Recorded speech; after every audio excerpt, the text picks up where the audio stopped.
pero sobre todo para la prensa, para la libre prensa, para la prensa responsable y para tocar ese aspecto, porque a lo largo de este espacio, durante pues algunas semanas, hemos estado abordando la realidad política, la realidad social y económica de Nicaragua. Sin embargo, el ejercicio de nuestra profesión es importante volcarle la mirada precisamente desde esa dificultad que hay para desarrollar una prensa libre. Arlen Pérez es editora de micrositio Derechos Humanos, La Prensa Nicaragua, y está con nosotros esta mañana para contarnos sobre todo lo que se ha vivido desde el ejercicio del periodismo en Nicaragua durante los últimos años. Arlen, buenos días. Buenos días, Ricardo, un placer. Debo destacar, Arlen, que te encuentras en este momento en Costa Rica, y eso obviamente porque te ha tocado salir de Nicaragua para poder no solamente ejercer una prensa libre, sino también buscando más seguridad y estabilidad. Sí, de hecho no me encuentro sola, me encuentro con toda la redacción del diario La Prensa. No conocemos pues, registros en la historia de Nicaragua, de todo el diario tuvo que salir al exilio. Entonces realmente ha sido un paso a paso hasta eliminar de Nicaragua la prensa independiente, pero la prensa ha seguido funcionando, no hemos dejado de aparecer un día y creemos que eso es realmente lo que le ha molestado al régimen de Daniel Ortega y Rosario Murillo. ¿Cómo se logra hacer ese trabajo? Estamos hablando de publicaciones a través de la vía digital. Sí, la verdad es que la prensa tiene 96 años de existir, es el diario más antiguo y el más importante de Nicaragua.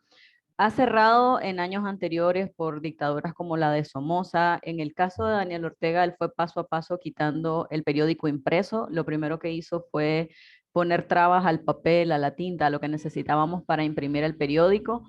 Luego, pues se tomaron las instalaciones. Como conocen ustedes, tenemos a 3 de los directivos del diario La Prensa detenidos. Entonces, lo que hemos tratado de hacer es crear contactos con nuestras fuentes, con las personas que nos han apoyado durante años y por supuesto la misma población que no se deja silenciar. La población busca a la prensa porque es el único medio histórico que queda dando noticias desde el exilio en este caso. A ver, Panamá en algún momento vivió una situación de dictadura que también pues cercenó en varias ocasiones medios de comunicación, la libertad de prensa y por supuesto de expresión también, porque es un derecho de la ciudadanía, sobre todo. Sin embargo, de esto hace ya tanto tiempo y quizá el valorar con lo que contamos hoy, que a veces, pues sí, tenemos nuestros saltos o sobresaltos en cuanto a algunas acciones que se puedan tomar en función de cercenar o de coartar o limitar la libre prensa, la libertad de expresión también. Sin embargo, hablemos un poquito del valor que tiene para la ciudadanía ahora que en Nicaragua se ha perdido este derecho. En Nicaragua han ido quitando la oportunidad de hablar. Mucha gente en Nicaragua tiene miedo de hablar porque el gobierno ha hecho primero cosas por la fuerza, como detenerte, como las protestas, como lo que ustedes ya vieron en las noticias, pero luego está también lo que le llamaron la ley Mordaza, que es la ley de ciberdelito. Entonces mucha gente lo que hace es contarle a los periodistas qué es lo que está pasando para que nosotros podamos decirlo, porque si pones en el Facebook, por ejemplo, algo en contra del gobierno de Daniel Ortega, solo es que alguien de los grupos que ellos tienen, de los paramilitares, encuentre ese mensaje y te denuncie por haber atentado contra la integridad del gobierno, contra la integridad del Estado. Entonces ya sos un perseguido político, ya te dicen que cometiste un delito porque estás atentando contra la ley de ciberdelito, contra la soberanía, te dicen ellos. Cuando es lineamiento, obviamente, gubernamental, ahí no hay forma de, o sea, no hay a dónde acudir, definitivamente. No, de hecho a nosotros pues, se nos ha consultado, las personas nos dicen que por qué acudimos al exilio y no fuimos pues, a poner una denuncia. El tema con Nicaragua es que realmente se ha perdido la institucionalidad. Entonces, digamos nosotros como periodistas, si llegaron a mi casa los policías, y, pues, que fue lo que ocurrió, si en el caso de varios compañeros, con decirte lo ilógico que es, llegaron a sus casas, allanaron sus casas y no se les llevaron nada más que los pasaportes. Entonces ellos están acá sin pasaportes, entonces te imaginas cómo es que ellos vayan y digan, hey, la policía me robó el pasaporte. Más bien la Claro. policía dice, aquí estás y ya te deja detenido. Entonces lo que haces es decir, aquí estoy, si vas a poner una denuncia, porque cualquier institución del Estado está en la misma línea. Ni siquiera, Arlene, representaciones diplomáticas en el país tienen algún tipo de, no llamarle beligerancia, pero por lo menos esa cobertura para los derechos humanos. En Nicaragua ya no existe organización de derechos humanos, lo que existe es la Procuraduría del Gobierno, entonces, pero ONG, por ejemplo, el Centro Nicaragüense de Derechos Humanos, el CENIT, fue cerrado, todavía doña Vilma queda allá en Nicaragua, nosotros como periodistas pues tememos mucho por ella porque es muy valiente, te lo digo, es la única que habla de derechos humanos desde Nicaragua, pero cuando el CENIT fue cerrado se tuvo que dividir, muchos de ellos vinieron al exilio y se creó el colectivo pues, de derechos humanos Nicaragua Nunca Más, y está funcionando desde Costa Rica, pero desde Nicaragua no queda organización de derechos humanos, fueron de las primeras que ellos cerraron. Actualmente ya, solamente en este año ya van más de 1,400, de hecho dicen que ya se suman a las 2,000, y crearon un nuevo mecanismo para cerrar ONGs desde el Ministerio de Gobernación, ya no desde la Asamblea. Entonces es como un proceso mucho más rápido. Entonces van ONG de todo el tipo que te imagines, ONG religiosas, ONG que son apoyo a los productores. Yo lamento mucho el cierre de ONG que apoyaban a las mujeres, y hay historias, y puedo compartirte artículos donde cerraron Casa Alianza, por ejemplo, donde acudían niños y niñas que eran maltratados en sus casas. Con el cierre de Casa Alianza, el gobierno les dijo, van de regreso. Entonces, van de regreso a donde estaban sus Meterlos a hijos. esa realidad, claro, a ese entorno Exactamente. violento. Y no fue que el gobierno dijo, yo los asumo, yo los cuido. No, simplemente fue, cerramos el lugar y no importa. Y con el cierre del local estaba el tema de todo lo que está ahí es mío. Entonces, en Nicaragua la figura de confiscación no existe. En Ujú. Nicaragua las leyes te dicen que esa figura no existe, a vos no te pueden confiscar. Y en el caso del diario La Prensa, recientemente, hace un par de días, lo que hizo el gobierno fue anunciar que va a crear un centro del Instituto Nacional Tecnológico que se llama José Coronel Urtecho ahora, y para nosotros ha sido una sorpresa, un quitarse la careta del descaro, porque la prensa no aparece, o sea, las instalaciones de la prensa no aparecen en ninguna de las acusaciones que le están haciendo a los directivos del diario La Prensa. Los acusan de lavado de dinero, pero no se los han comprobado.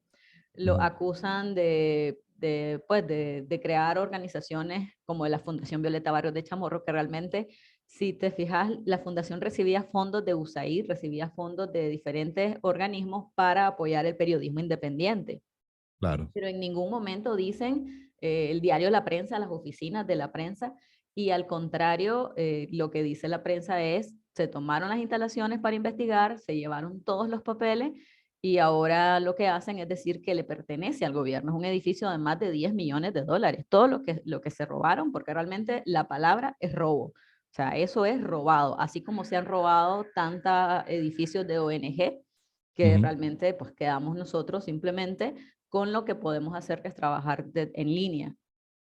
Ahora, entendiendo que estamos hablando de un medio y como mencionaste, la fundación también, Violeta Barrios de Chamorro, ¿han querido matizar el tema del gobierno de Ortega con algún tipo de connotación política?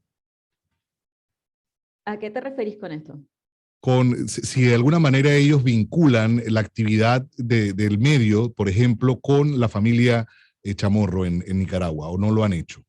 Es que el tema, mira, te voy a ser franca, Ujú. históricamente Rosario Murillo está, todo el mundo dice resentida con el diario La Prensa o que guarda algún tipo de rencor. Rosario Murillo fue secretaria de Pedro Joaquín Chamorro, el mártir de las libertades públicas. Y la verdad es que el ataque a la prensa ha sido directo, ha sido crudo, como te digo, ha sido contra todo aquel que represente la prensa. La Mm. prensa es el único medio que ha sobrevivido, y cuando te digo sobrevivido, porque se han creado nuevas plataformas en línea, todos los periodistas que se han ido al exilio han buscado cómo seguir informando desde España, desde Costa Rica, desde Estados Unidos, hay plataformas nuevas, pero la prensa es la única que históricamente el gobierno no ha logrado cerrar y Rosario Murillo está con esa piedrita en el zapato, le decimos nosotros, que no ha logrado dejar de circular la prensa o de informar a los nicaragüenses.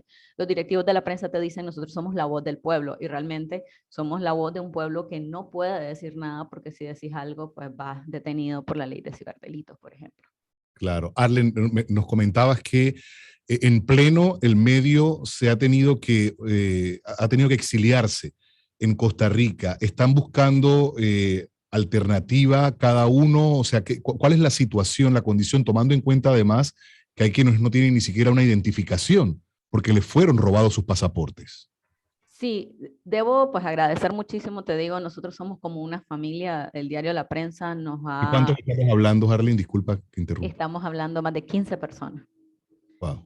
Yo trabajé en el diario La Prensa del 2003 al 2007, éramos una redacción de más de 160 personas, o sea, solo el área de redacción entre los periodistas de las secciones, editores, fotógrafos, éramos más de 160 personas. Luego, pues como se cerró el diario impreso, se tuvo pues que acortar el grupo de trabajo y hemos quedado nada más 15. Y te estoy diciendo que los que quedamos somos las personas que logramos trasladarnos.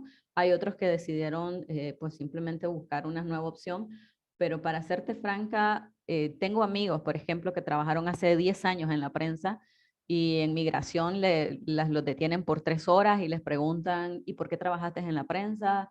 ¿Y quiénes más siguen ahí? ¿Y cómo hace la prensa para funcionar desde el exilio? O sea, le hacen preguntas de cómo existe la prensa todavía y ellos Claro. dicen, pero si yo hace más de 10 años que no trabajo ahí. Entonces, eso te muestra de que hay una persecución contra los Directa, periodistas claro. directa y sobre todo enfocada en el diario La Prensa. Entonces nosotros no esperamos menos del gobierno cuando realmente nos sacó de ahí y la gente nos dice, ¿y no quieren volver? O sea, no, sabemos que si volvemos, solo es cuestión de decir estoy aquí para que lleguen por nosotros. Entonces igual, y la gente dice, no, es que ustedes son paranoicos. Paranoia, si no te dijera, detuvieron a los conductores, hay 2 conductores detenidos del diario La Prensa por ir a cubrir cuando el gobierno sacó, no sé si te recordás, a las religiosas, a las Sí, monjitas. claro. Entonces el gobierno lo que hizo fue seguir a los conductores y los conductores pues obviamente fueron detenidos. Los periodistas que habían ido a cubrir esa noticia lograron salir con las completas de su casa antes de que cayera la policía. Y la gente dice, pero ustedes se están portando como delincuentes. Es que no, están tratando como delincuentes. Entonces, al final, lo que uno hace es mantener la vida y la libertad. Y te digo, nos tratan como delincuentes. Por ejemplo, hay un fotógrafo al que llegaron a su casa y me dice, llegaron 2 veces y anduvieron hasta en el techo de mi casa, como que si yo escondiera droga o algo. Y la verdad es que no hay una persona que esté en el exilio que no te pueda contar historias de esas, de cómo la Claro. policía nos ha tratado. De todo lo que pasó previo a, y definitivamente no puede ser paranoia cuando 15 personas tienen que salir de su país para poder ejercer su profesión. Eso definitivamente no puede ser llamado de esa manera. Arlen, definitivamente otra mirada que damos a la realidad de Nicaragua. A mí me gustaría en lo posible poder establecer algún tipo de comunicación constante para poder saber, dar seguimiento. Yo creo que en la medida en la que los países latinoamericanos seamos conscientes de la realidad de Nicaragua, no solamente cuidamos nuestro entorno, sino que también nos solidarizamos y entendemos lo difícil que es tener que salir de tu entorno, de tu realidad, producto de pues, situaciones que no puedes controlar y que definitivamente te obligan sí o sí a salir de allí. Muchísimas gracias por acompañarnos esta mañana y vamos a estar en contacto, por supuesto. A vos, muchas gracias.